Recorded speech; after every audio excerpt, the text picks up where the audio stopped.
Hi, welcome back. Now today we're going to talk about cash flow, and it's a very interesting subject because we all want more cash flow, better cash flow, but we don't necessarily know how to make that happen. And so I'm going to go through the key components that will assist you to build a series of processes or a mechanism to make sure you've always got adequate working capital and you've got good cash flow as a byproduct.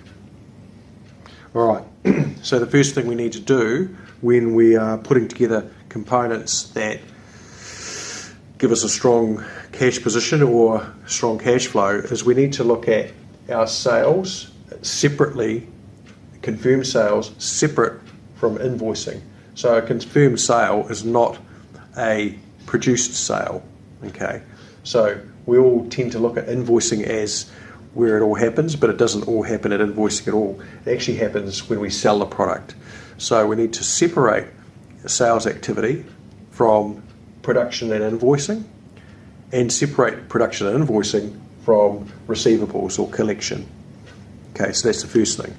Separate those three things out and have a separate forecast for sales, have a separate budget for invoicing, your annual budget, and separate processes for collection. The three can be put back together later on, but unless you have a handle on them each independently from each other, then you won't get the interdependent flow and increased working capital, which ultimately leads to better cash flow.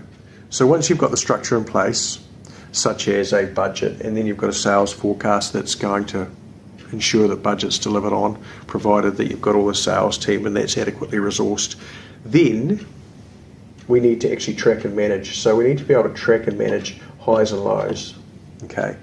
And there's some great pieces of software around that can do that. The greens here represent surplus cash, or profit actually, surplus profit.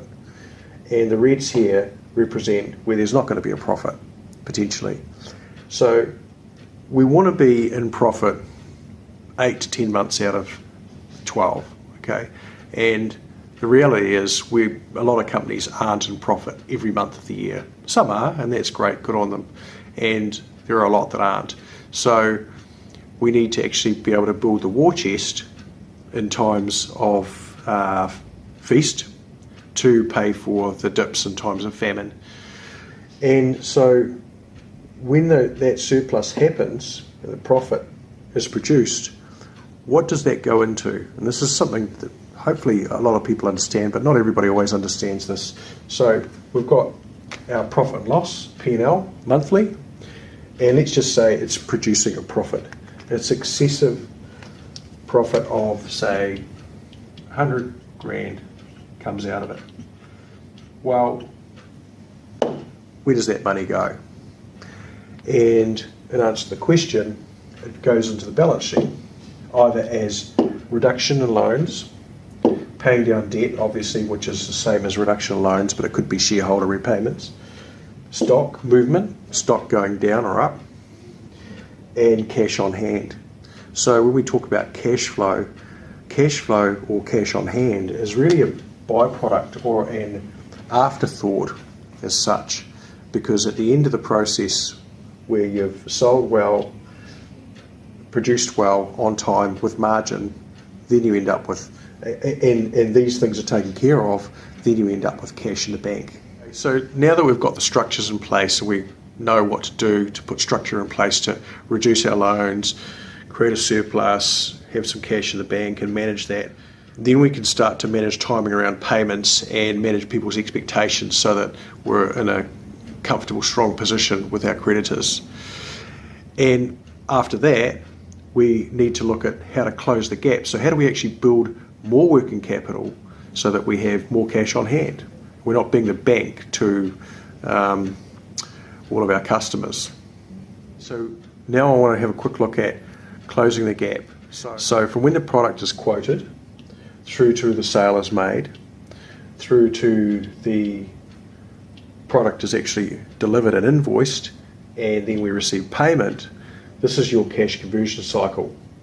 And what we want to do is, across say 10 customers, measure your cash conversion cycle. So we take customer A, B, C and D, and we actually pull out some paperwork and count when was this product quoted, when was it sold, the sale confirmed, when was it invoiced, and when did we receive payment, and track that by 10 customers and then divide it by 10 and get an average, right?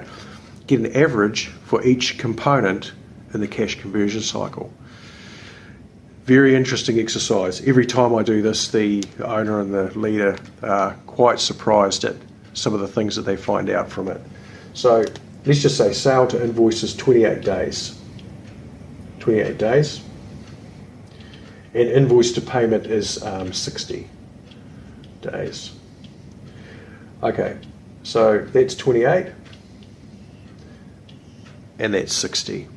Now, the really interesting thing is when you start to look at this, you can start to figure out ways that you can reduce your cash conversion cycle, put systems and policies, procedures in place to do things smarter, faster, quicker, more effectively, and take that 60 and turn that into 50, right?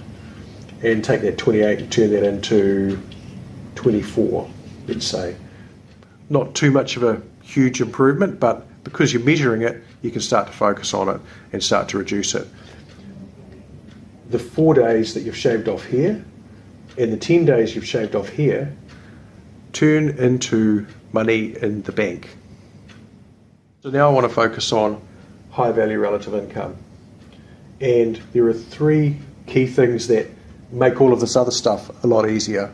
Okay, so high value relative income is income that is earned with less effort. Okay, so I just want to talk a little bit more about high value relative income. Now, high value relative income is income that is easier to earn than low value relative income. So all sales are not created equal. That's an interesting concept to take on board. So what I'm saying is that some sales are easier to deliver than other sales in the long run. And we want to build long-term high value relative income and move away from short-term low value relative income. And the reason being that the short-term low value relative income will ultimately keep you trapped indefinitely. So what we want to do is want to start to reduce the amount of short-term income, low value relative income that's harder to earn, costs more effort, and isn't going to get you to where you want to go long term, and shift your focus towards high value relative income. It's easier to earn, may not be as easy to sell, but we need to find ways to sell it, okay? And we need to find ways to grow it long term, because that's what will actually drive us into a place where we have better return on our effort. Okay, so short-term effort, long-term high-value relative income. But what we usually do is we usually focus on very short-term effort, and the return that we get from it is very short-term as well. So we never get to the long-term return on effort. And those are products, the long-term return on effort products are products that require a bit of development and a bit of focus. But when we do focus on that at the same time, because we can't run out of cash in the meantime, then ultimately long-term we end up getting a better return on our time. All right, and another strategy that we can look at is turning B pluses into A's. So some B clients, so you've got A, B's and C's. Some B's have more opportunity in them than other B's, okay? So we call the B's with more opportunity in them B pluses. And some B's really don't have any opportunity for growth. They're at the max capacity that they can grow. So are they really B's? They're probably B minuses, and maybe we could turn them into C's and then automate contact and automate servicing. And the B pluses, we need to love them, give them a cuddle. So communicate with them lots and turn them into A's. It's a really simple strategy, works a charm.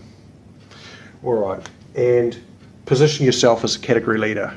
So if you position yourself as a category leader, you're not always forced to compete on price. And when you are invoicing or you are charging for your goods, you're just seen with a slightly higher light. So funnily enough, marketing and cash conversion are uniquely intertwined. Thanks for your time. Talk to you soon.